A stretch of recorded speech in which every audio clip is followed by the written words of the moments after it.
So last year, at the first edition of the Development Forum, we heard about efforts that were being made by the Kingdom of Saudi Arabia to green the desert, tap into aquifers, and really create a blueprint for a low-carbon, food self-sufficient future. And these are some of the insights that Saudi Arabia has shared on a global platform such as the G20, where it is a stakeholder, and continues to share with us as an important member of the OPEC fund. And so please welcome warmly the Minister of Finance for the Kingdom of Saudi Arabia, His Excellency Mohammed Al-Jadaan.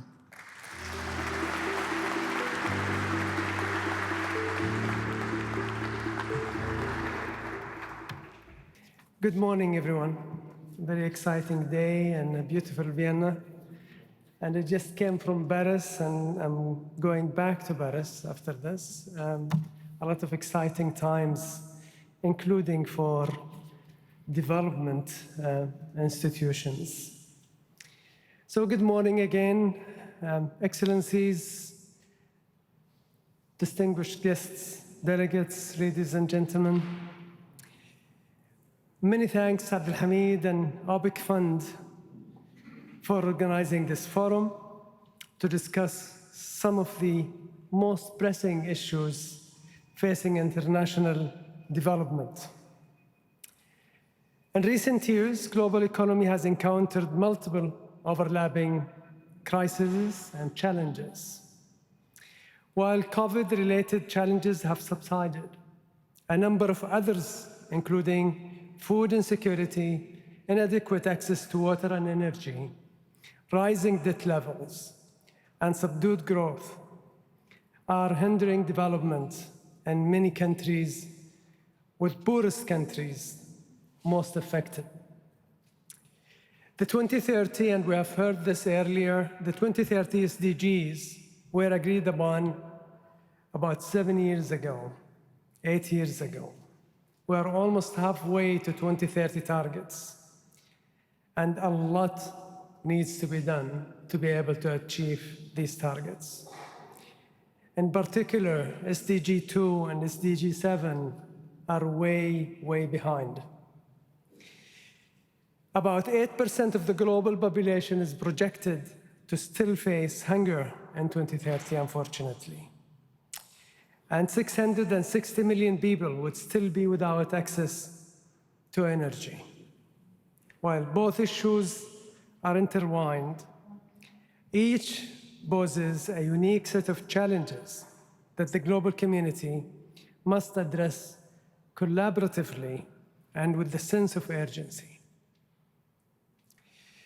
As the food crisis emerged last year, we worked with the Indonesian G20 presidency to co-organize a joint finance and agriculture ministers meeting focusing on addressing the growing food crisis and enhancing global collaboration to address these challenges. Furthermore, we led efforts to drive financial support from the Arab Coordination Group, which includes OPEC Fund. The group announced a commitment of $10 billion to support countries most affected by the global food crisis in the developing world. Further efforts will be needed to support sustainable food security, including through joint actions at a global level.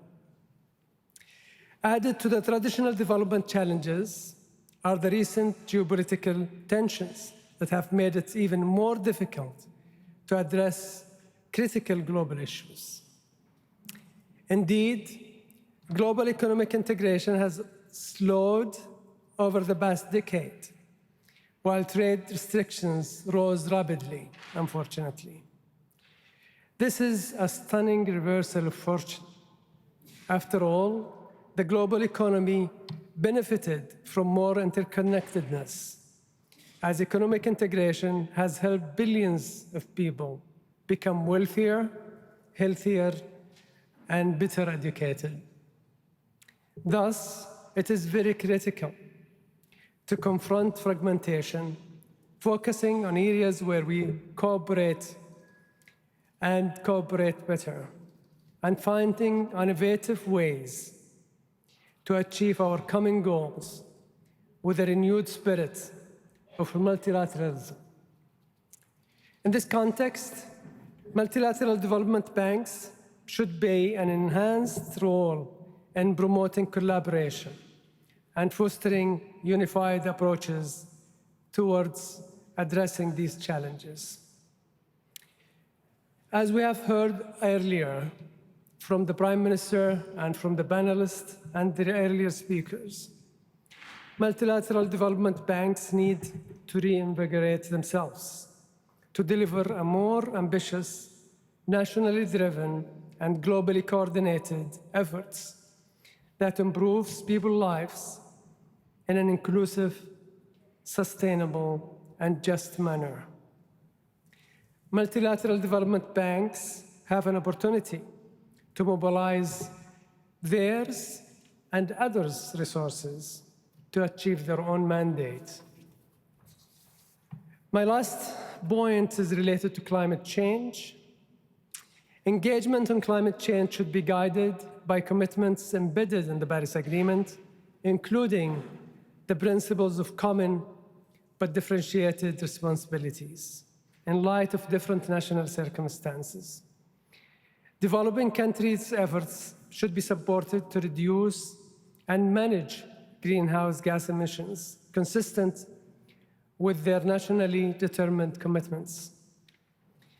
As for technological innovation, carbon capture, utilization, and storage technologies have a great potential to serve the climate mitigation agenda while contributing to affordable universal energy access.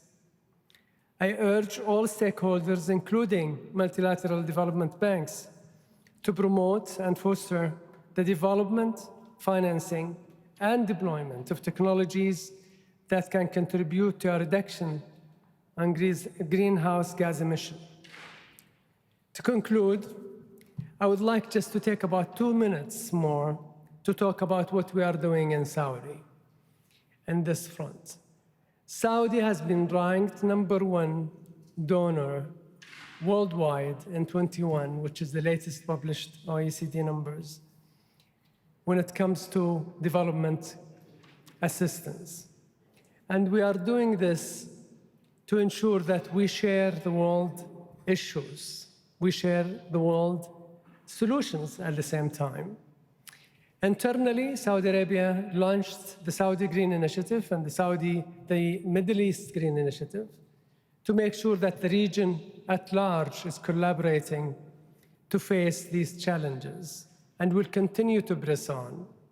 Saudi Vision 2030 is a national vision that is changing Saudi Arabia significantly, but also it is a role model for the region and the wider developing nations, and hopefully we will see more and more collaboration through these institutions and others. So I would like to thank all of you and wish you all the success, Abdul Hamid and the team, for a great forum. Thank you very much.